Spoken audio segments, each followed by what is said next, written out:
Hey, I'm Frey. Hi, I'm Lowlife, Hey, I'm Maria. Hi, I'm Peachy.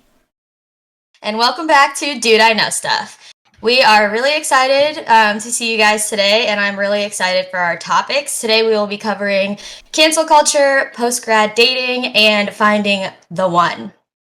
So we're going to kick it off with cancel culture. What we think about it, obviously, like in the time with all the social media influencers, cancel culture is become this huge thing that, anyone who makes the smallest mistake or the biggest mistake is just like X'd off of the internet forever, which I feel like is sometimes justified and sometimes just really brutal. But yeah, let's get going. Who wants to start off?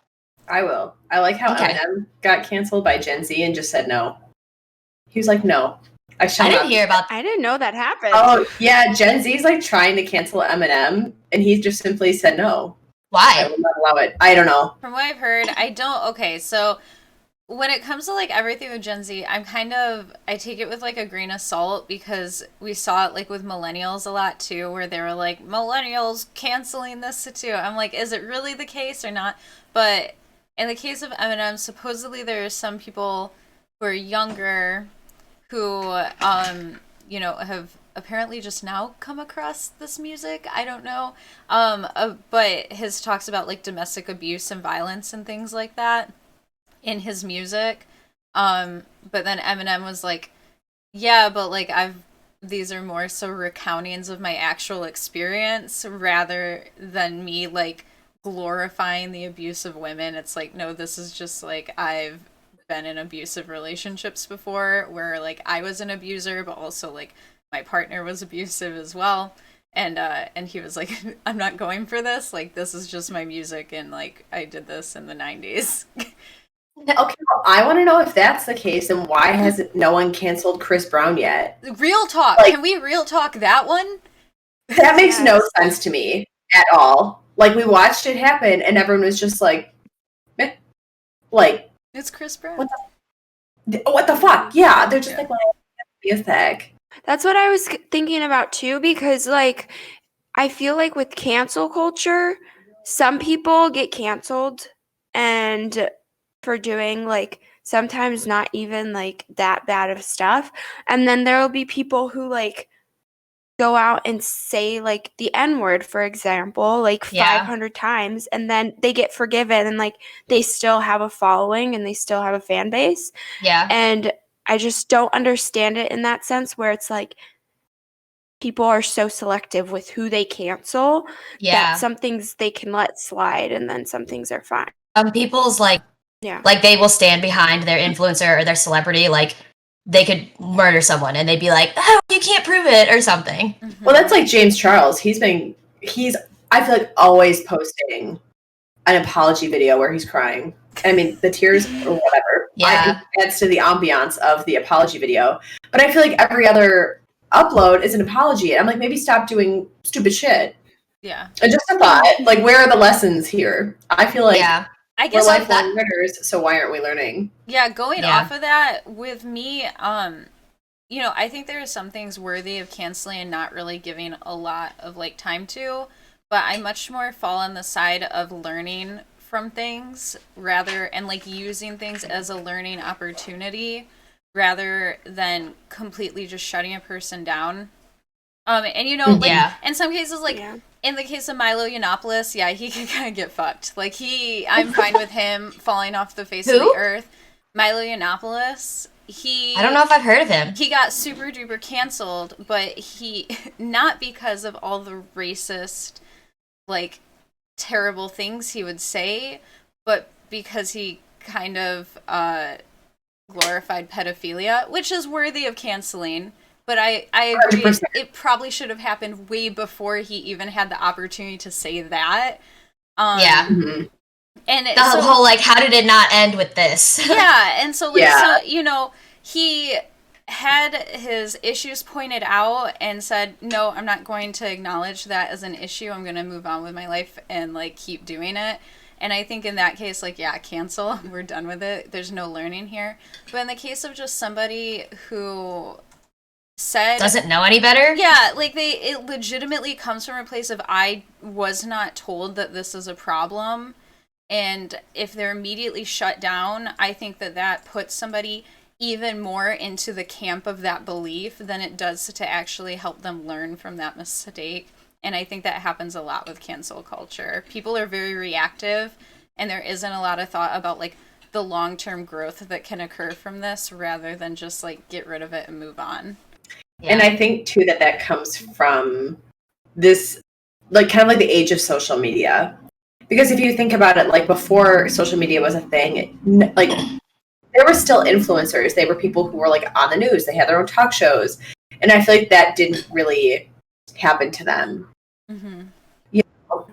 Like, at least like nothing, there's no like big case study where like someone like at like Ellen's level has been canceled for back in the day kind of thing, like back in the 90s. Yeah. And maybe there was just like a different form of it. Like their show just like didn't get renewed. I don't know. I mean, didn't Ellen technically get, I don't want to say canceled. She but did like get when canceled. when she came out as lesbian, they like cut her show. They didn't renew it. And then she couldn't get like work for the longest time. So it was like that form of canceling. But yeah, it was like this whole big thing. But also discrimination. But like but then she got canceled again. But in 2020. Yeah, didn't she get canceled again? Yeah, she got canceled again because she like knew about all of these like cases of people who are working for her not being comfortable where they're working, and she just didn't do anything about it. Like she knew and she just like didn't say anything and like didn't try to make it better. And my brother has worked with several celebrities, and he's like, the people who are when I tell them that these people are like not good people in real life, they're always the most disappointed by like Ellen DeGeneres and like Kathleen Heigl. I don't even know who that second person is. Katherine Heigl is in everything. She's in 27 Dresses. What? And she's Kathleen or Catherine? Katherine Heigl. She's in 27 Dresses. She's in Bounty Hunter. She's in Ugly Love or whatever. Oh, anyway. That is disappointing. Yeah, she's in a lot, but I also feel like with cancel culture, it does have the big like kind of learning curve, and like whether you completely cancel someone based on the grievance or if you allow them to learn from it. I feel like the people who aren't willing to learn and grow, they can definitely be canceled, but it's then taking away like this person's like huge platform that they've created to maybe also change other people's minds. And I feel like one recently is that not everyone, but people are trying to cancel Justin Timberlake from Britney Spears' documentary.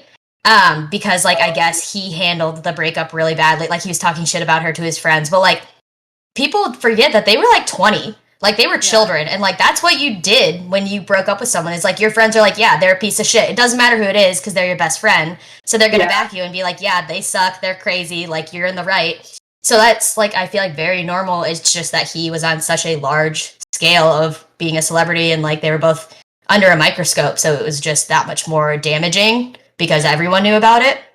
Well, and I think when you're a celebrity at that caliber, you also have to be aware of the fact that you're under a microscope 24/7, and you're held to a much different standard than like people like us.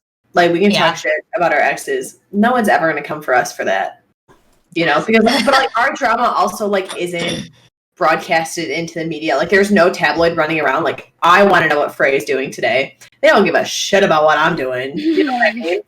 But like they really give a shit about what Britney Spears is doing, what Justin Timberlake's doing, like all of that, because it gets them readers.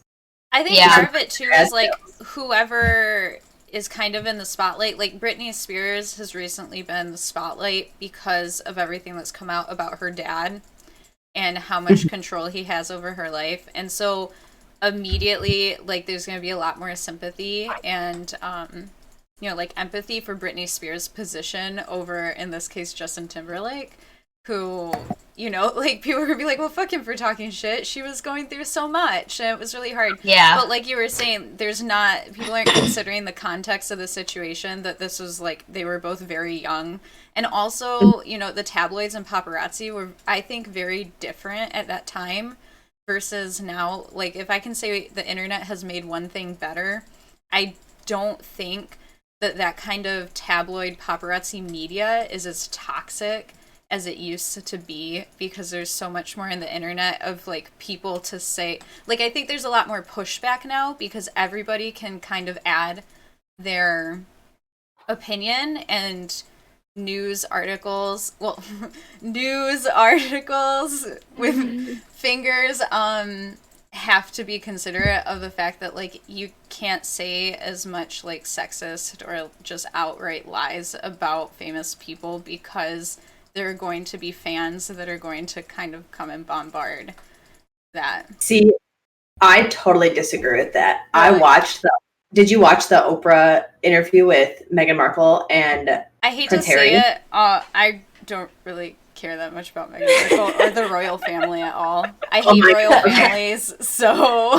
So the way that the same tabloids would compare her and Kate Middleton, it was just atrocious. And maybe it's just because it's a different country. Yeah. Obviously, like, I would say that there's some similarities, but like just so different in the culture. But like those tabloids just like raked her across the coals. And I was like, oh my God, like no one deserves that. Like even if you are part of a royal family, like in the spotlight, like no one deserves the bullshit that like they put her through. Like they criticized her for always holding her baby bump, but Kate Middleton did the same thing. And they were always like, oh my God, she's so cute. But when Meghan Markle did it, they were like, she can't let go of that fucking baby bump. And I was like, that's ridiculous. And so someone put together... Stupid comment. I know. Right? Isn't that a stupid comment? Exactly. I think there it's- was And- another one that it was... It's about avocados. Yeah, Kate was like, oh, Kate has been craving avocados and that's her pregnancy craving, like making it seem like a great thing. And then when Megan was pregnant and she was eating avocados, they're like, her avocados came from like this place and these people are like making zero money, making these like harvesting these avocados, like slave trade, like all these weird things. That's a lot more like the tabloids are really terrible. I like agree in that case, but I think it's also a largely a symptom of the fact that she is biracial, right? Oh, And yeah. she's an American. So I think that right away there's like a threat to the establishment of. I mean, look what happened. The pure bloodline that they created. And like what Princess, like whenever there's a threat to the status quo and the establishment as a whole, I think that there's always going to be a lot of pushback. Yeah. And even I would argue that she even got it from like the public too and civilians, just because she didn't fit like what people think the royal family should be. Yeah, and I think that begs the question too, like, does everyone deserve an opinion? I mean, it's kind of hard to, expect that no one will have an opinion when you're so public and when you're so like your private life is like the point of it is to be public and to like spread news and to influence other people to do things.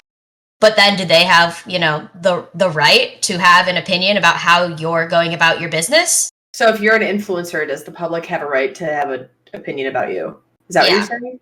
Yeah. I think yes no. I think it depends on the topic. I mean, everyone's like entitled to an opinion, but I think the way that you deliver some of these things. Yeah. I think it's the delivery. Yeah, like, it's the constructive versus like harmful. Right. Like if you're sending hate mail, you're a little bitch. Stop. You have nothing better to do with your life. Yeah, like that's how you want to spend your time. I'd love to have that much free time. Give me some of your free time. Because I'll take it. I need it.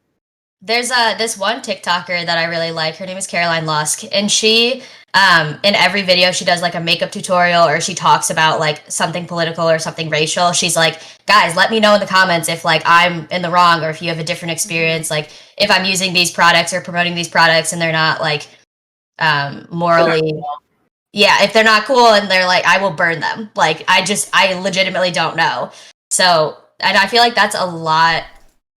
I mean, as an influencer, you definitely should like research the products that you're promoting and like any topic that you talk on. I feel like you should definitely actually be educated in that topic instead of just like talking out of your ass because it's something popular that people are talking about. Isn't that what we're doing right now? I'm joking. Yeah, but it's more opinion based and it's I know. I think I personally, and we're also learning from each other. True. That is the point of the podcast. influencers have a moral obligation to put content out there that is good for who their demographics are. Like, for example, Logan Paul. If you look at his demographics, majority of his viewers are children, and he does not necessarily put out content that is a good influence or something to look up to. And I think in that case, like, if that you're influencing people, you have a moral obligation to be a positive influence on somebody's life, no matter, even if it's not children, if it's just adults. Like, there's something there that you need to consider, and I think people kind of have a right to critique that if you're not putting the right message out there. Well, and I think that that's applicable to anyone. Like, if you're posting on the internet, whether you have a big following or not, someone's following you. So, like, when everyone was being really mean to Chrissy Teigen about her miscarriage, I remember those posts where it was like, Chrissy Teigen's never going to see what you said about her miscarriage, but your friends that either have had a miscarriage or know someone that have had a miscarriage, they see it and they know you're a piece of shit now. That's not all of that post said, but that's what it meant.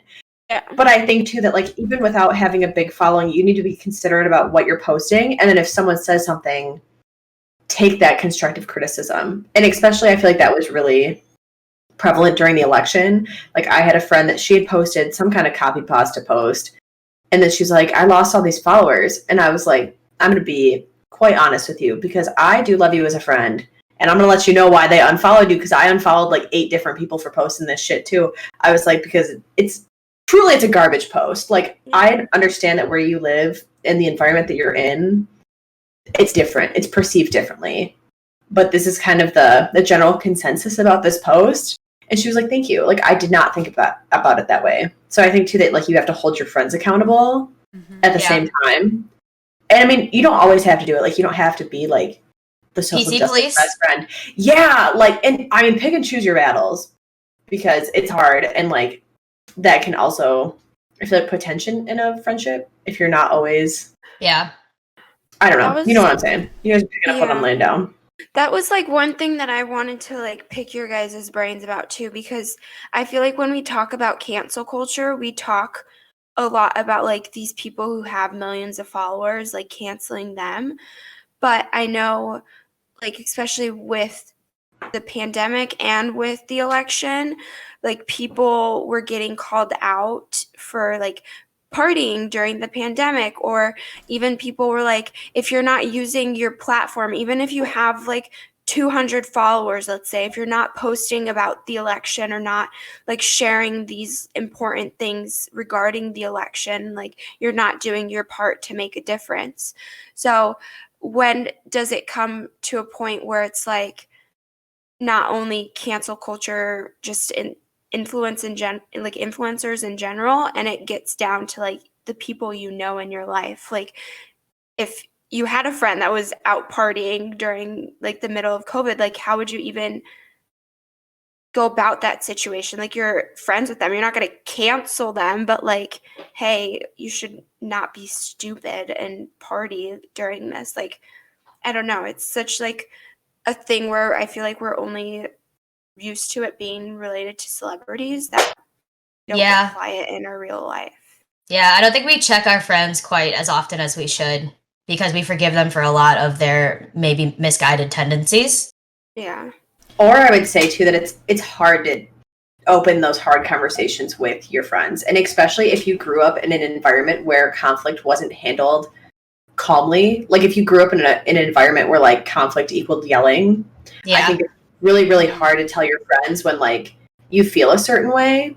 Like, I was talking to one of our friends about it, and she was like, well, like, growing up, like, resolving conflict was always yelling. So that's why I find it really difficult to send someone a note and be like, hey, like, that really hurt my feelings, because like I just assume they're going to yell at me. And I was like, dude, same. So we like made a pact about no more emotional constipation, but it's still like, it's hard. And I feel like you have to get in that mindset that like your friends likely will not yell at you, depending on the situation. And like, if they do, you probably don't want to be friends with them. Like, if your friends make you feel like shit, you might want to just fade out. Yeah. I had, you guys kind of know this situation, but, I know. you know, like I had a friend who throughout the pandemic was traveling a lot. And, they got called out for it online. And I went to talk to them about it because also it got really gross and messy in the comments of where they got called out for it. And it was brutal. yeah, it was really.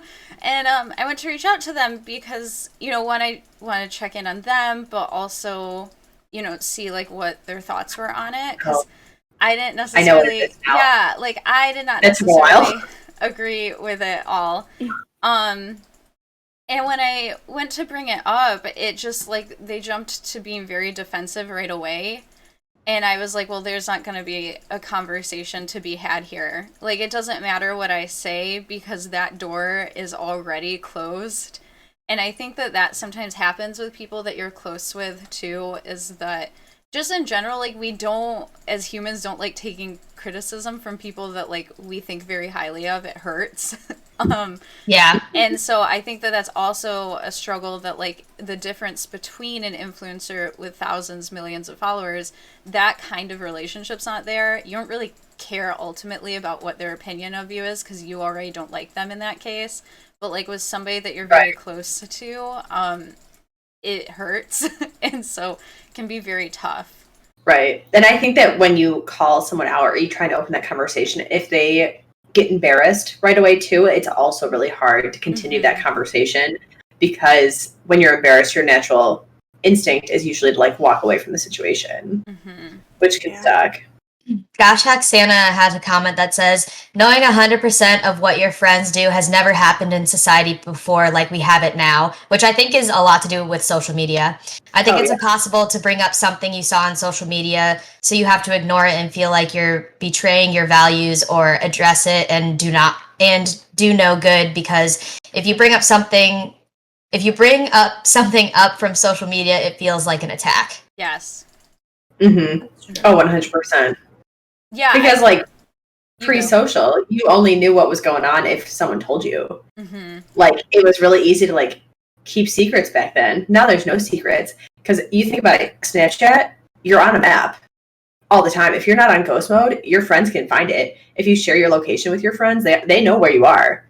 If you're hooking up with some dude you're not supposed to be, I know where you are. I have your location. I will find you. And so, like, you really can't bullshit your way out of things the way you used to be able to. Yeah. Also, on that note too, it's harder to bring it up, because before, if somebody brought it up to you, that conversation is there. The door is open. Well, now you see it and you have to kind of be like, all right, I'm gonna do it now. I'm gonna bring it up now out of the blue. This is gonna ruin someone's day. I can't wait. Like, I feel like when I do see something on social media, I usually screenshot it and send it, and I'm like, you good, fam? Like, I remember like when subtweeting was a thing. Like, when I first started a Twitter account, I used to subtweet the shit out of my high school boyfriend. And one day he screenshotted and he was like, are you okay? And I was like, no, I'm big mad and you don't get it. Yeah, we broke up. Obviously. I think that on that note, I feel like if it's like a true friend that wants to, like, is actually concerned about you, they will, like, DM you about it, or they'll text you about it. And I feel like it's a bit aggressive to do it right in the comment section for everyone to see. But at the same time, you know, you posted that picture for everyone to see. So, like, you have to be aware that, like, anyone could say anything about it. And I think you have to read the room, though. Like, if you know that that's a person who is going to kind of, like, jump at you, like, they're going to be like they go into instant fight mode, it's a little bit easier to direct message them about it. Yeah. And then, like, at that point, they have the option to ignore it. Like, I had posted something, I, like, reposted some in my story, and it was alternate resources to the police in my city. And this guy jumped down my throat in my DMs about how they were like, you're anti-police. And I was like, I literally never said I was anti-police. That post just has different resources that are not the police. It had, like, mental health resources, LGBTQ support, stuff like that. And I was like, you know what? I can either fight this man today or I can ignore it. And I ignored it, and I definitely think that was a better choice. So I think, too, you also have that is available to you. You don't have to respond to everyone's story and tell them all of your thoughts. Yeah. Especially, I think that's specific to political things usually. But I think you have to pick and choose your battles with your friends the same way you do with like your parents, your partners, your siblings. Yeah. And I feel like with social media too, it's made everyone, at least me, much more conscious about what I'm posting. Because say like you did want to get together with a couple friends during the pandemic, like it's probably not a good look. Probably shouldn't post your brunch pictures. You know what I mean? Like it's one thing to like make those maybe poor decisions for yourself, but then kind of advocate for them by reinforcing them and putting them on social media. It's kind of like a, ooh. But you also like you don't know that like those people aren't all vaccinated already. So I think too you have to think about that there's a lot more to their life and those stories than you see on the internet. Because like that could also have been a support brunch. Someone could have passed away in that person's life and they were like, you know what, I just need to get out of my house. And like everyone's vaccinated, they wore their masks. Like I saw a lot of influencers that were like out to eat and they had a lot of disclaimers on their posts saying that like I only took the mask off for this photo. And I also was like, is that fake or not?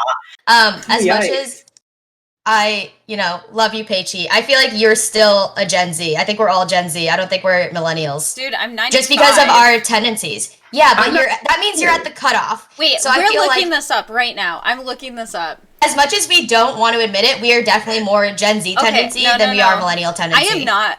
I don't understand. Aren't we like on the cusp? Anyways, we are. We're literally on the cusp. Millennial is 1981 to 1996. Yeah, so technically we're all millennial. So we're young millennial, but that means that you were like Gen Z. Basically. Yeah, that means you were like 2 to be considered like a real millennial. Like you were only 2 when the cutoff, or you were 0 when the cutoff date, or 1 when it happened. Okay, but I like that. I like that people respect me as a millennial, but I'm still cool enough to be Gen Z. Like I'm cool enough to rock a middle part and mom jeans, but I'm still old enough to be respected in the workplace. You think millennials get respected? I mean, respected. Actively being shit on, but like trying my best. Okay, so the reason why I feel like I have millennial tendencies is because I have older brothers who are like true millennials. Like they're 34 and 36, so a lot of their likes and interests and views on the world kind of passed down to me. But when you think about when we were developing our opinions and when we were developing like our tastes and stuff, it was in the time of Gen Z. So, like, yes, I think that we are all, like, a good mixture of both, and I feel like we need to stop being so upset that we're a little more Gen Z than we would like to be, because, I don't know, I think Gen Z has a lot of potential, and they're doing a lot of, like, stupid, but also, like, really cool things, so it's just one of those... What stupid shit is Gen Z doing? I like them. Eating Tide Pods? What? Oh, just kidding, I forgot about that. Never mind, I take it back. Yeah. I forgot they did that. But to be fair... When I was in middle school, kids were snorting, like, chili powder and stuff. So, like, I think it's not the generations. I think kids are just dumb. Well, I remember distinctly standing in my cousin's driveway, recording a video of her eating a spoonful of cinnamon. Or, like, the saltine challenge where you'd see how many saltine crackers you could eat before your, like, mouth died. I remember doing that with her. My cousin, her mom was doing our nails. So while she's doing my mom's nails, we're sitting out in the backyard eating saltines and fucking spoonfuls of cinnamon. And then I wonder why we're fucking weird. Because that's what we did for fun. I agree with Peichi. Kids are fucking stupid. It's not a generational thing. It's just a... No, it literally is the same. It's the same 3 generations, whatever ones are like alive. It's the older, the mid, and the youngest. And you just are shifting your opinion. But it's all still the same shit in those columns. It's just who was in that column. Exactly. Yeah. And like we all suck. I don't know. The type of shit's different. But I see the older generation doing dumb shit too. So yeah, like wealth hoarding. Okay, so our next topic is post-grad dating life. So all of us have finished our undergraduate degrees. So this isn't like post-grad, like as in grad school. It's just post-college, I guess, dating. Yeah. Single versus taken perspectives, because we have a mixed bag here, and I guess how it's changed. And I kind of want to start off with saying, like, it's a whole different fucking ball game. All right, it's so much more difficult. I remember my like parents being like, when I was in college, this is the biggest dating pool like you will ever have in your life, which is true. But as long as you drank or went to parties, everyone had that in common, so you didn't really need to find more things in common. Right. You know what I mean? Like, as long as you found someone who, like, you thought was attractive and you can have normal conversation with, your activities were going out to bars together. And that's not, like, hard to find another person to do that with. Oh my God, no. You could literally go to the bar any night and find literally anyone. Yeah. Like, you had to actively not find someone to go out with. Because someone was always trying to rub their wiener on your butt. Like, get away from me! Oh my God, I have scars. Tell me I'm wrong. See, You're not, unfortunately. I never dated somebody I went to college with, so I guess I got lucky and not lucky in the same regard, because I could tell people to fuck off easily. But, like, yeah, I mean, I also didn't have, like, the going out to bars kind of thing, so I guess there's that. I didn't really date post-college because I married the man that I started dating after, like, my 5th year of school. So I truly don't know what it's like, honestly. Yeah. I think it's just what Lo said. In college, it's like you can find anyone anywhere. Like, everyone partied, so that was like your common ground. But you also saw a lot of people, like, in your major, in your classes. You met a lot of people through that as well. So the dating pool was open, but I feel like at the same time, at least for guys, I feel like they weren't really interested in dating anyways. So it was more of like hookup culture versus actual dating culture. So I think if you were to have like found someone in college, it was kind of like a needle in the haystack type situation because all guys just want to fool around and not settle down. Which I feel like is an unfair blanket statement about men. I do agree with that in my personal experience with men in college, but I'm very, like, aware that there were some, you know, there are some gems in college that have been in relationships forever that are, like, grade A boyfriends, but I have not personally had that experience in college. Well, and I think it depends, like, after high school, like, whether you're in college or you take a different route, too. Mm-hmm. Because, like, my husband, like, didn't have, like, the hookup culture. Like, that just, like, wasn't Matt's vibe because it wasn't his world. Mm-hmm. And, like, that's just so strange to me. Like, I think about it, I'm like, you weren't, like, hungover literally every weekend? And he was like, no. Yeah. I also feel like as, like, a younger woman in college, like, I didn't know what I wanted. I didn't know, like, what was asking too much. I didn't know, like, what expectations were. The bar was so low and my dating life was so fucking grim because I was like, he looks cool, I'll date him. There was no bar. It was just a free-for-all. Yeah. He bought me flowers one time and I was sold. Oh, you got flowers in college? Wow, that's wild. So Paige and I are out of the post-grad dating conversation. So I guess well, you can do it from a taken perspective too. I feel like my experience is just kind of like, because I started dating my now fiance when I was a sophomore, but he also is older than me by a decent amount. I'll say more than 5 years, less than 10 years. And that's okay. Okay. So, like, the overall experience there is very different than I think. Like, I went into the relationship my sophomore year with a more serious intent for it to be long term because of the age gap, because he was like, well, I'm not trying to fuck around, I'm too old for that right now, like, I want to be with a person who wants to be serious, and not saying like we have to get married, but like, if you see this as a short-term thing, like, I don't want to spend my time on it. And I was like, well, I like you a lot, and I do see this as being potentially very serious. So, like, that was just kind of where I was throughout the rest of my college experience, and then after. So, like, I guess, like, I don't know, really. I feel Frey probably it was similar in that regard, just because you're married now. So that would be my guess. But I don't know if that's, like, an across-the-board experience once you're out and once you've graduated and that's, like, the plan, or if it's more kind of, like, individualistic or what. I feel like there's a huge generational gap in that, too, because I can't name, like, anyone whose parents weren't married in their 20s or like early 20s or right out of college.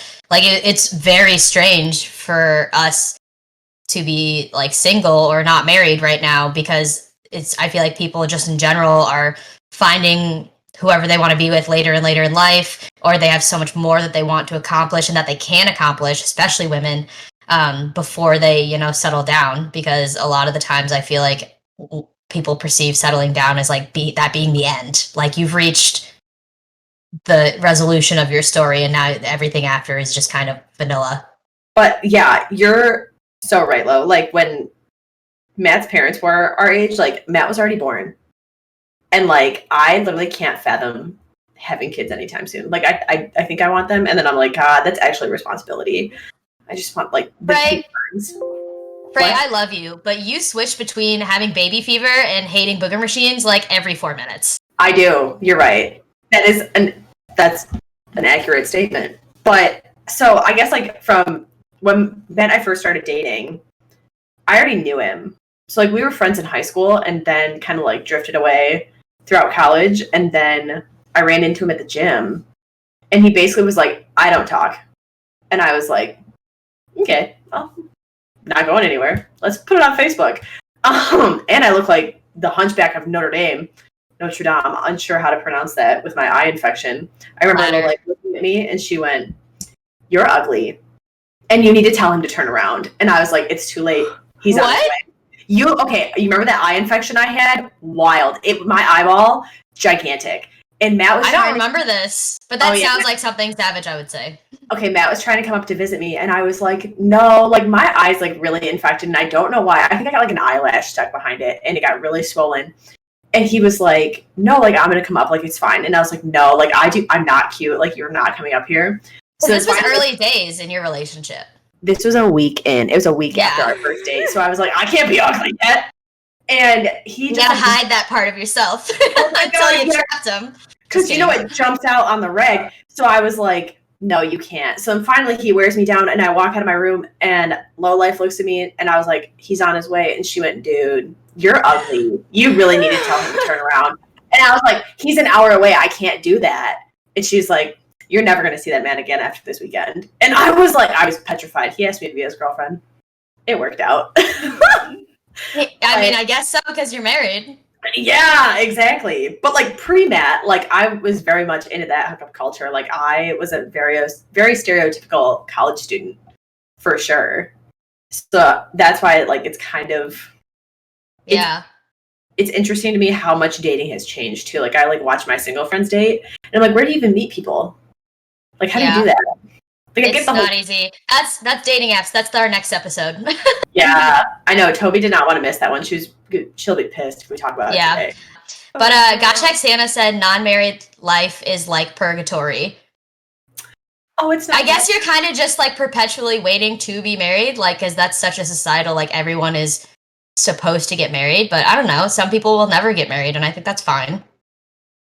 I mean, and people like just don't have kids. Like my aunt and uncle don't have kids; they just have dogs, and they're chilling, having a good old time.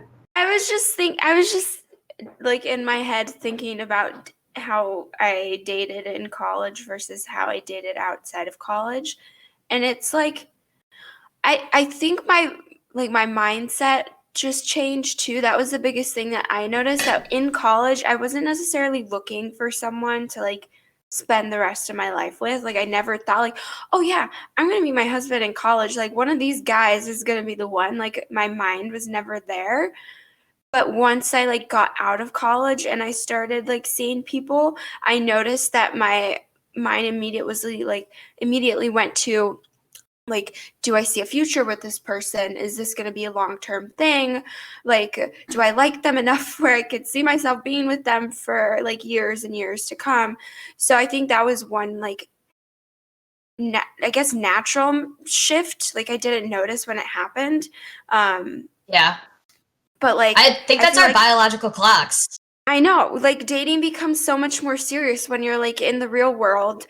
You have a job, you're like trying to settle down within the next like 10 years. Like you have to start actually thinking like, oh, is this going to be a sustainable long-term thing or are we not compatible in that way? Well, and I think it's the societal pressure too, especially if you have a lot of friends that are like have gotten married young or like and are having kids. You're kind of like, oh my god, I need to like catch up. Yeah, well, I did get married like in the same like time frame as a lot of our friends. So like everyone that's married is like done getting married, and then like everyone else is like still very single. Yeah. So I feel like the major amount of weddings and like engagements that like we foresee in the near future are kind of done in my world. The switch though, like after you graduate too, and like if you see a future with that person, everything, that mindset, I think a lot of it too is that when you graduate and you have to work full time and pay bills, like your free time is very limited compared to when you're in college. Like granted, you have to study and go to classes and things like that, but you still like you can study with friends, like your social I don't know, meter, like you can, there's just so many more opportunities to fill it. While after you graduate, at least like from what I've heard from my mom, is like dating is just such a huge pain for her because she's like, I only have so much free time. I don't want to spend it going on dates with people who like I may never ever want to see again, or it may be a horrible experience. And like also though, then you consider too like, is this person going to be able to pay bills if we get serious? Like, how is living together going to work? Like, you have to think about those things on such a faster scale than you do previously. I feel like that's a reason why a lot of guys think that women are crazy is because we, like, macro think that way, right? Because I, like, with all of our biological clocks and what we want to accomplish in life, like, we don't want to go into a relationship if it's not going to go anywhere. It's like a waste of time, essentially. But you won't know if it is going to go anywhere until you try it out. Yeah. So it's kind of like that vicious cycle of like, am I willing to invest time into this person? Like, do I see enough potential in this person or this relationship to maybe waste time? Which I don't think it would be a waste. Like, you're always learning something from it, and like you will regret it if you don't try it if you feel strongly enough. But it's definitely like a race against the clock sometimes, it feels like. I noticed this exactly happening in like my new relationship where we were in like the like just seeing each other phase. I was like thinking so deeply. Like I worked all week until like pretty late, so I don't have any time during the week to see or do anything with anyone. I'm spending my entire weekends with this person. I'm giving up so much of the only free time I have to be with this person. Yeah. So like you start to get in that mindset of like thinking like, is this going to work long term? Because if not, I don't want to waste my weekends where I could be doing something for with myself, with my friends, like developing new skills. Like there's so much else I could be doing, but I am choosing to spend the entire weekend with you. Like it has to be worth it in the end, or else I'm like out of there in 2 seconds. So I think that was something too, just post-grad dating. Like you don't have time anymore, and if you're gonna spend it with someone, like you need to make sure it's the right person, or else like you said, Lo, it's like you're wasting time at the end of the day. Yeah, and that's another thing, too, is Frost said that I've had 3 girlfriends in my life, the third being my wife, because I thought that way. I didn't want to date unless I knew marriage was a possibility. But I also think that going into any relationship with that mentality of, all right, my goal is to see if this person is the one, if this person is going to be the person that I marry and spend the rest of my life with, that's so much pressure to put on a very new relationship. And I feel like as hard as it could be, people should go into a relationship more like, as a goal, I want a healthy relationship. Mm-hmm. I want to be with this person and learn more about them and have fun and grow with them versus, I need to see if they're going to make the cut kind of thing. Because I feel like... I think, too, like, people, if you go into it with that really, really long-term mindset only, people are willing to overlook a lot more dangerous qualities about the relationship and a person because they're like, well, we're going to make it last in the long term. Like, this is nothing compared to it. But then, like, really it should probably just end right then and there and, like, cut your losses and move on. I had an experience kind of like this, like not last year, it was 2019, when I was like kind of seeing a guy, and he, on the first day, well, I guess I should give some backstory. We were like in the same friend group, and there was a lot of pressure from our friends to like meet because they thought we were like perfect for each other, that we like had to be together. So before I even met this guy, I've like heard about his name. Like all my friends were like saying, "Oh my God, you guys would be perfect for each other," type of thing. And then the day that I met him, he told like my very close friend, like, "Oh my God, this girl is my soulmate. Like I I'm going to be with her," like type of thing. And we had like met each other and known each other for like maybe 3 hours at that point. And That's my so friend much pressure. I know. My friend told me that, and I was like, I got freaked out immediately. And I think I like messaged our group chat like the night that happened. I was like, this guy like told me You I'm did. his soulmate. Yes, I And remember I was like, that. I was freaking out because like I didn't feel that way when I met him. So it's like, oh my God, this person like can already see a future with me, and I like don't know how I feel about him. So I ended up like seeing this guy for a couple months, like consistently going on dates. I think it was like 6 months or something like that. We never like made it official or anything. But I Yeah. always had that thought in the back of my head, like, this guy thinks I'm his soulmate, and I just don't feel that connection. So I felt more pressure to like try and continue things because he felt that Yes. way. It was like a weird dynamic. I did not like it. So maybe like just to the point of like going into the mindset of like, I'm in this for marriage, I'm in this for the long term, it can be kind of off-putting for that other person, especially if they're like, if you make it known. I think No, that go pressure ahead. has been around since like middle school. Like I feel like when someone reveals that they like you then start to consider them more seriously because you Yeah. like being liked. So you're willing to be like, "Oh, maybe this could be a thing, or maybe this could work out, or maybe there's something that, I'm missing or I'm not seeing because if they like me, I should probably also like them." So thank you for all of your questions. I want to start with Erebus's first. The do you believe in soulmates or the one? So I think we're gonna have Maria start with this. Okay. I think this is a funny question because I feel like I've had like I've like switched back and forth with this throughout my life. Like when I was younger and we would see like fairy tales and stuff, I was like, "Oh, I'm going to have a Prince Charming, like I'm going to have a soulmate," like looking forward to that stuff. And then when I actually started getting older and starting to date people, I was like, yeah, there's no way that soulmates are a thing. Like you put in the effort into your relationship, you make it work type of thing, and you actively choose to be with this person. It's not like some like fate type of thing.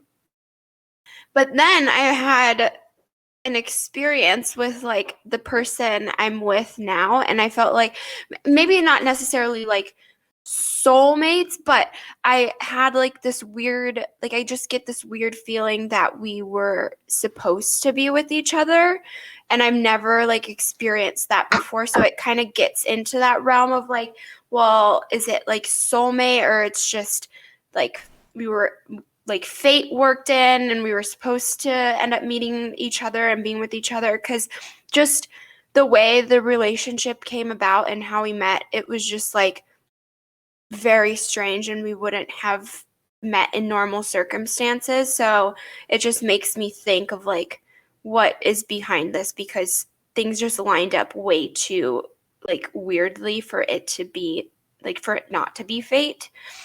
So right now I'm in the mentality of like maybe soulmates do exist, but like I said, I've kind of switched up my whole life. I personally don't think that soulmates exist just because I think the world is random and chaotic, which might be a little cynical, but I feel like the reason that people, believe in fate or they believe that everything happens for a reason is very comforting because the idea of life being random and chaotic is scary and it can hurt. And I feel like knowing that there's someone out there who will love and care for you is very comforting. And I feel like it's I also feel like maybe, I don't know that I believe in soulmates. I do think that maybe everyone is supposed to meet people that they've met, whether it's, you know, family or friends or coworkers. Like, I feel like people do walk in and out of your lives for a purpose. But as far as, you know, having one person who is like your perfect jigsaw puzzle, I don't know that that exists, because you also think of people who have gotten divorced or people who are widowed. And I feel like it would just be so cruel if, you know, which goes into the random and chaotic life, if their one person dies, or if they don't exist, or if they fall in love with the wrong person. Say you do have a soulmate and you never get the chance to find each other, you know, and that you both end up with other people who, you know, may not be your soulmate, but they still are compatible with your current lifestyle, or they're still good. So I feel like that would be the biggest reason why I don't think there's just one person for everyone. Going off of Burkle, I fall in the same camp. I use the term soulmate, but I don't mean it in the literal sense of like, because I don't believe in fate. Like, I don't believe in any of that kind of stuff. I don't believe in like a larger power that oversees these things. And I feel like that kind of goes hand in hand with fate. But I do use soulmate in the way of like, you just feel a really, really strong attachment to a person, and you feel like they're so integral to you and your life and who you are. So like in that way I do. Like I always say, like I definitely say to my fiance, like, oh, you're my soulmate. And I don't mean it in the like, there's a fate out there and we're only meant to be for each other. Because also, as Burkle said, like in the case, like I think it makes it so much sadder if like somebody has their partner die and then like get remarried. Is that not their soulmate? Like, and then you just, I don't know, it gets complicated in that way.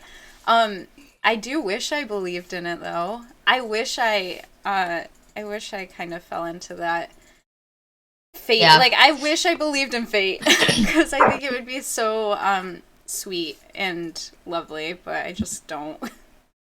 Yeah. So I do believe in fate and soulmates, but I do believe that you have multiple soulmates. Like the friends that like you really, really vibe with, like those can also be your soulmates, like whether you're romantically in their life or not. But like when I was trying to write like my wedding vows to Matt, I was like, I don't know how to put this into words. Like, sir, I like your vibe. I heavily fuck with you. Like, but that was kind of like our whole, like since I met Matt, I always was just like, yeah, for sure. It just always like felt right. So like I do think that, like Matt is like one of my soulmates, but like I also feel that same way about like my best friend Kayla and like all of my friends. Like everyone kind of like falls into your life as like a kind of soulmate, like in my opinion. So like that, I mean, I think that solves the like being widowed or divorced, is that like they come and go from your life as like the universe kind of sees fit a little bit. So because then it kind of opens an opportunity for you to like find another one or like not find one and then just like get reunited wherever we go afterwards. Mm-hmm. Yeah. So I believe in that, but I think that's too that like I'm in a different group, I guess, that like I already was like, I'm gonna make this commitment to you for like the rest of my life kind of thing. Mm-hmm. Yeah. So.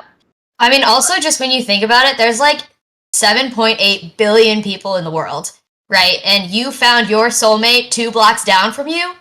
I don't know. That just seems hard to believe. I'm not going to say it's impossible. I know I have plenty of friends who got married to their high school sweetheart or got married to like someone that they met really early on, or they were like childhood friends going up, went their separate ways later in life, reconnected later, and like things are great and I'm happy for them. And if that works for you, it works for you. But just being such like a logical and scientific perspective, it's hard to kind of accept, I guess, or like kind of what are the chances, you know, like statistically speaking. And that's where I think the multiple soulmates comes into play there. Yeah. That like there's like you probably have a soulmate everywhere, but then they also have soulmates everywhere. So it's just kind of like, then I guess it's like timing and chance at that point. Like, yeah, what are the odds that I marry the guy that I just showed up to his house for a bonfire with my best friend in high school? Yeah. Like, what are the odds of that? And like, what are the odds of like I'm gonna run back into him at the gym like 5 years later? Yeah, but and I also I'm cute because he didn't when we first met. He thought I was a big toe, which I was. I also can't rule out soulmates and fate too, right? So as much as I can't explain something, I also can't like disprove the idea of fate or the idea of soulmates. So kind of going back and defining the one, like, how do you know then if are you looking for signs from the universe? Do you have a checklist of things that you think that you need in a person? Are there any, red or green flags? I guess I don't mind going with that. One thing I found that I learned is like in my circumstances, opposites attract a bit, and I found that like somebody who balances me and like is also able to be like, whoa, hold up there. Like I go through manic phases, not so much anymore, luckily, but I used to, and like finding somebody that could also just like recognize those parts of me too and be like, whoa there, I'm gonna tell it like it is a huge one. But also, I don't know, I guess I didn't like, I have one checklisted item when it came to finding somebody, because I know my dad would never approve of him otherwise. Needs to play video games. Yeah, that's kind of on my checklist too. Yeah, but also, like, it's such a huge part of my life. I was like, I can't be with somebody who doesn't, because I spend so many hours playing games that, like, if they don't also, they just won't get it. They won't hang out. Like, you'll never see me if you don't also play the games that I play. Yeah, exactly. So that was my one checklist item, but other than that, it was largely just, like, living with a person, seeing if our lives fit together well, and if I'm comfortable with that, and then if my family likes them and my friends. But other than that, it's hard for me to like really list things I looked for, because I didn't necessarily look for anything in particular. It was more so how it felt. I feel like women get shamed a lot for having checklists. I think that guys see it as like an impossible standard, or like interview process that they have to pass or test somehow. But I feel like women having a checklist is just very much like them being able to see what they prioritize and what they value, just like in a more concrete form. And then also, like, checklists isn't like a written in stone thing. Sometimes they are. Sometimes it's like, I need to have children, and if he does not want children, what are you kind of doing? You know what I mean?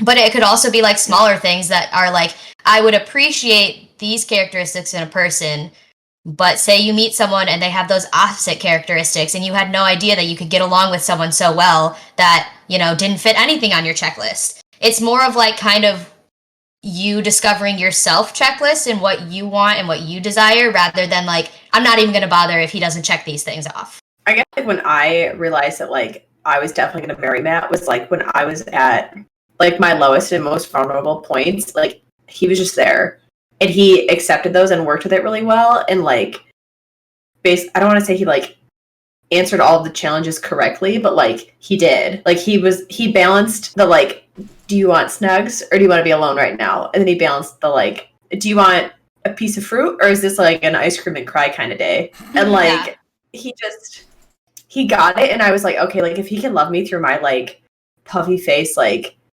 screaming meltdown, and he still loves me at my like eyeliner on fleek, not my eyeliner's never been on fleek. I always look like a big toe every time I try and do my eyeliner. Sometimes it's really good, I will say. Sometimes you really nail it.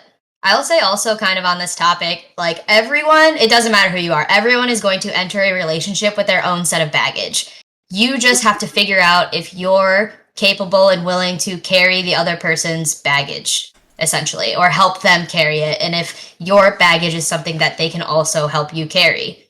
Mm-hmm. And I think even when you're if somehow you come into a relationship without baggage, at some point in your relationship, something will likely happen to you that you will end up with some type of baggage. You have to figure out if that person supports you in the way that you need it, but you also have to communicate that you need it that way. Because if you don't say anything, they will never know. Mm-hmm. And you can only control how they react to it. Or you can only control I misspoke. You can only control what you say. You can't control how they react to it. And if they don't react in a way that you need them to, likely not the one for you. I feel like that's a huge problem, too, with both men and women. I feel like women, a lot of the times, do not want to voice their baggage or their traumas because they don't want to seem needy and they don't want to scare off a guy. Whereas I feel like a lot of guys won't voice their potential baggage or their traumas because they're men, and that's not what men do. And I feel like that's also a very toxic perspective to have. Mm-hmm. Honestly, I, yeeted my baggage at Matt upon entry. I was like, I got it. hella student loans, and some issues. And he was like, that's cool. Yeah, let's explore them together. Let's take care of them together. Yeah, well, because I had someone that they didn't want to date me because I had student loans. And I was like, well, I'm sorry. I was not fortunate enough to pay for college in full, in cash. And they were like, yeah, I just can't date someone who has student loans. And I was like, you're shit anyways. Did you know millennials actually have the highest rate of prenups compared to any generation before them? And it's because of student loans. They don't want their partner to have to take on their debt if they were to die. So millennials are getting prenups. Shit. We didn't get a prenup. Would you guys either A, request a prenup, or B, agree to a prenup?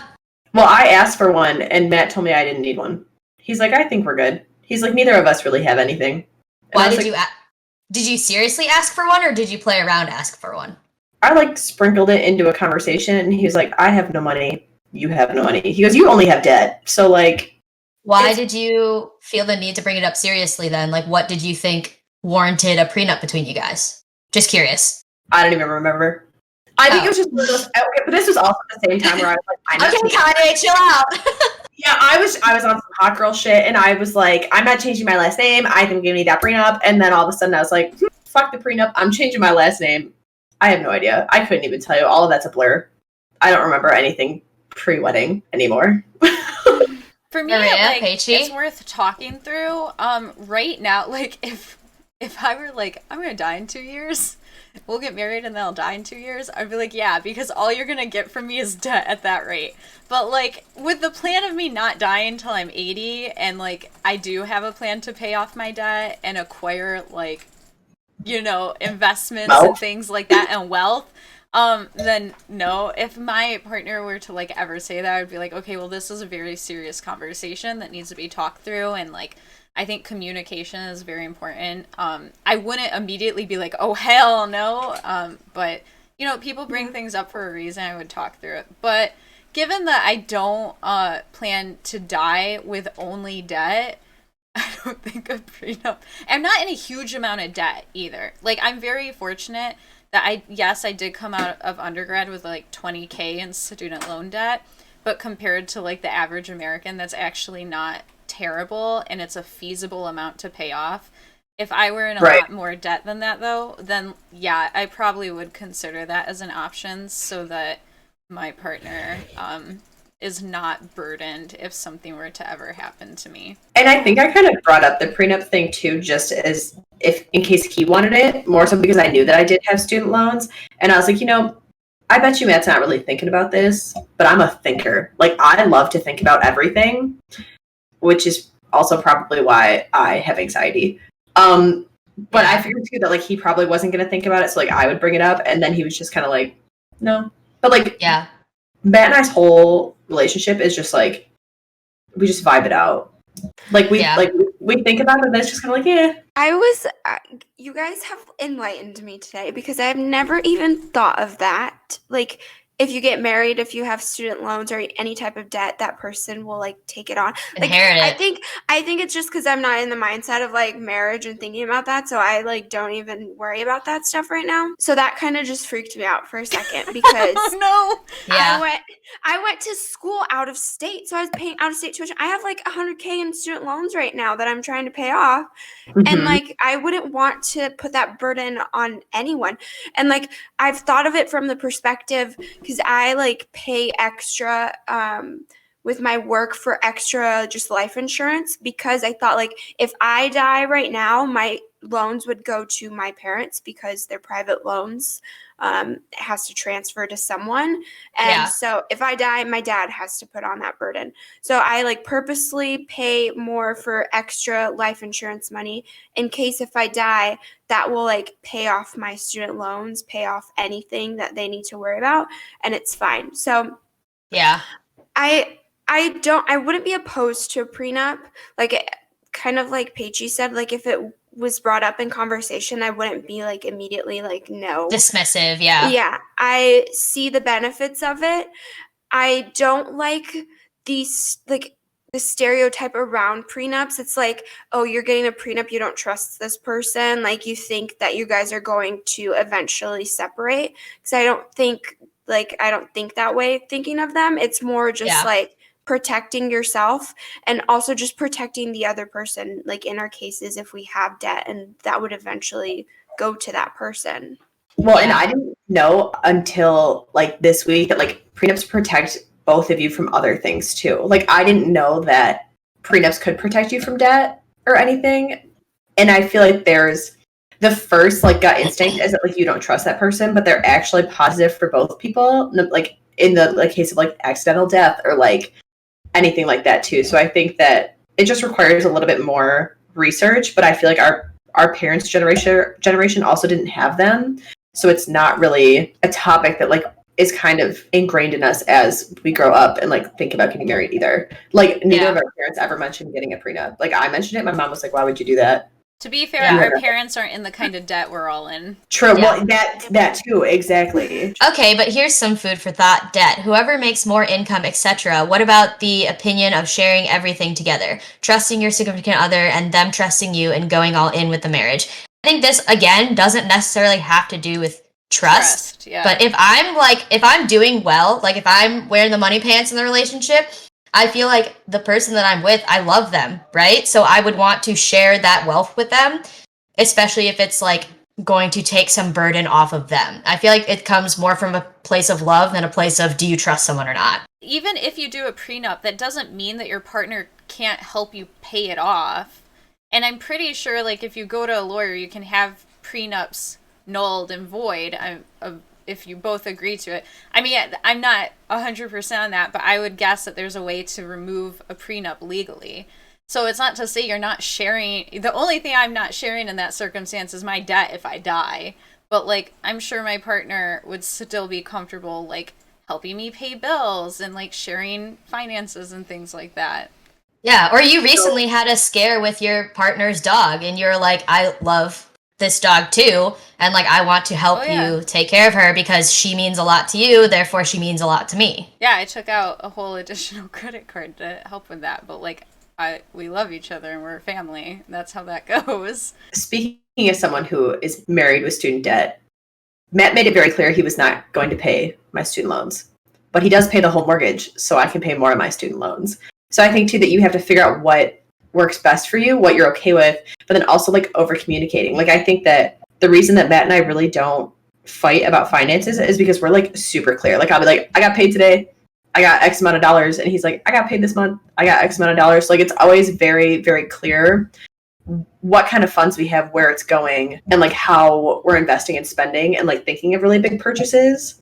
And I think that that's really helped our relationship to be very clear and authentic and like fight free, because there's never any secrets. Because I think once you start hiding money and getting secretive about money, that's when you break your partner's trust too. I mean, you don't have to be like, I spent $7 at Starbucks today. I mean, Matt knows because we got cameras in front of the house and he's like, I saw you were at Starbucks today. I'm like, you know what? I was. Yeah. It's definitely like totally case by case too in the couple and like, you know, how it works, how transparent you are, your incomes. And I think you're exactly right. It just has to do with the amount of communication that you have because, you know, for example, if I was with someone who had a lot of student debt, it could go the same way like with Matt, like, well, you chose to go into debt to get a higher education. Therefore, it's kind of your responsibility. Like this was before you even met me. It's not like I told you, yeah, you should definitely go in debt to get higher education. But I could also see it being the flip side where I'm very attracted in you and you add a lot of my life to my life because you're so educated, because you're so well read, because I very much value that you have a higher education. Therefore, you know, maybe if I was able, I would help you pay those student debts because it's helped turn you into the person that I find attractive and that I love. Mm-hmm. Mm-hmm.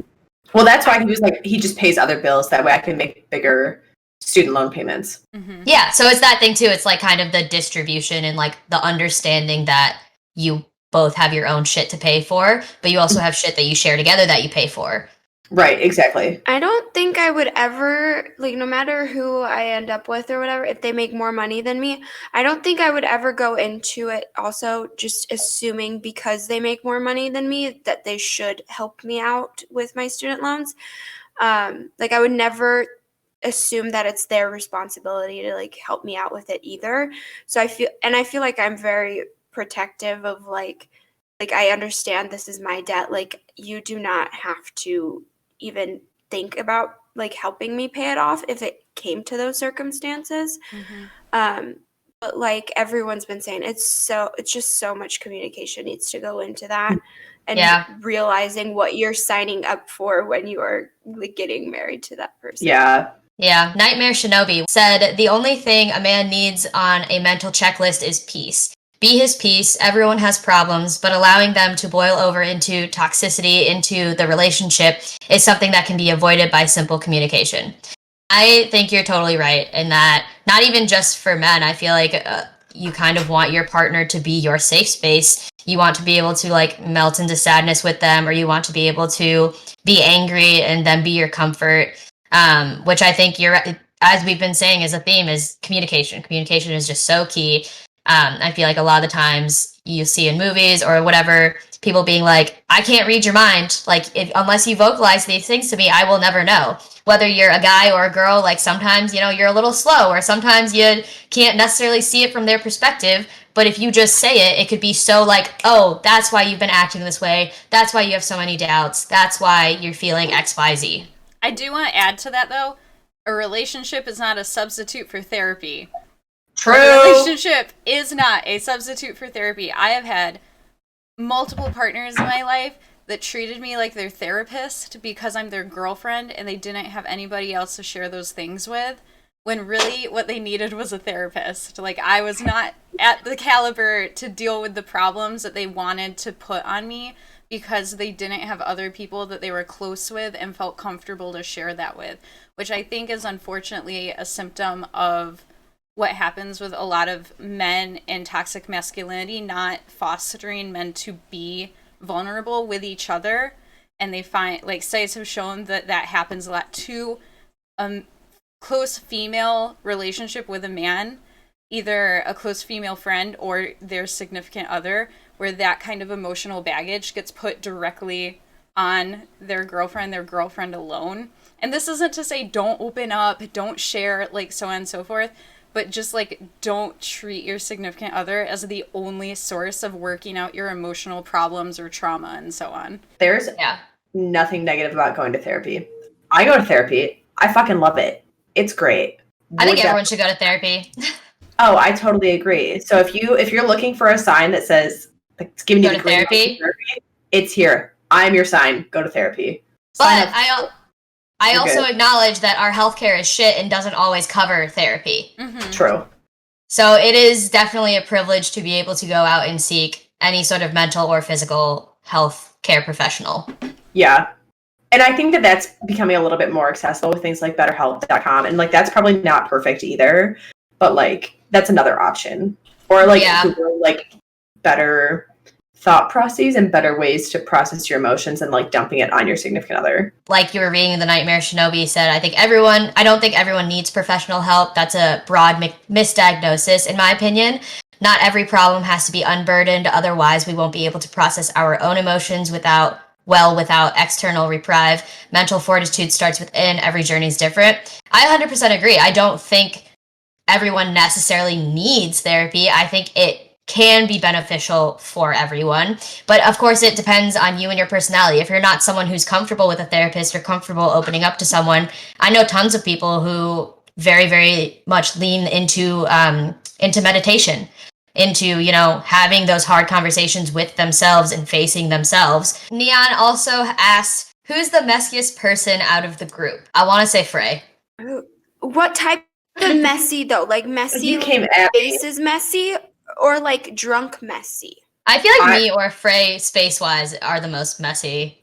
Yeah, our house was really chaotic. I feel like Maria is the least messy. I feel like she always has her house, like, pristine, and it looks like a page out of a Pottery Barn. 100%. Yeah, I agree. I don't know. I kind of it's hard too because both Frey and Peichi have animals that shed, and so I don't know. I just don't. I just don't see a house ever being clean with an animal there. To be perfectly honest. Like, it's always going to smell like that animal, and there will never not be hair somewhere. I don't care how many Roombas you own, there's going to be fur everywhere. There's always fur. The biggest thing, so luckily the smell is actually not bad. I think with cats it's a little harder. Like, as somebody who has owned cats and dogs and reptiles, it's a little harder than like just plain dogs because they do all their shitting and pissing in the yard. Well, like reptiles fucking stink, y'all. I'm just gonna be honest. And then cats, like, you know, you just have to stay really on top of the cat litter. But with dogs, their toys are fucking everywhere. I can't even tell like you. stepping on children's Legos. Stepped on God, dog bones in the middle of the morning on so many occasions. It hurts so bad. I think that and the hair is the hardest part of keeping things clean. Yeah, and if we go with the, you know, messy drunk, Nightmare Shinobi said Peichi, hands down, drunk messy. I out. am. Would agree. Yeah. I feel like I would argue that Peichi and I are the most drunk messy because we're the smallest. And we don't always drink according to our size. And nobody minds. Bag of bones. Yeah. Yeah. Neon also asked, what's the dumbest way you've been injured? I feel like Peichi needs to start us off with this one of her recent injury. So that is from a toilet lid. The porcelain lid I had to pick up and fix the toilet slipped out of my hand. It broke to like a tip and then just I didn't feel that. I went into shock. The other one though is my pinky here has a really deep cut. It's healing. That is from my squatty potty. So I figured I should add an updated review because I was praising the squatty potty I think last episode about how great it is.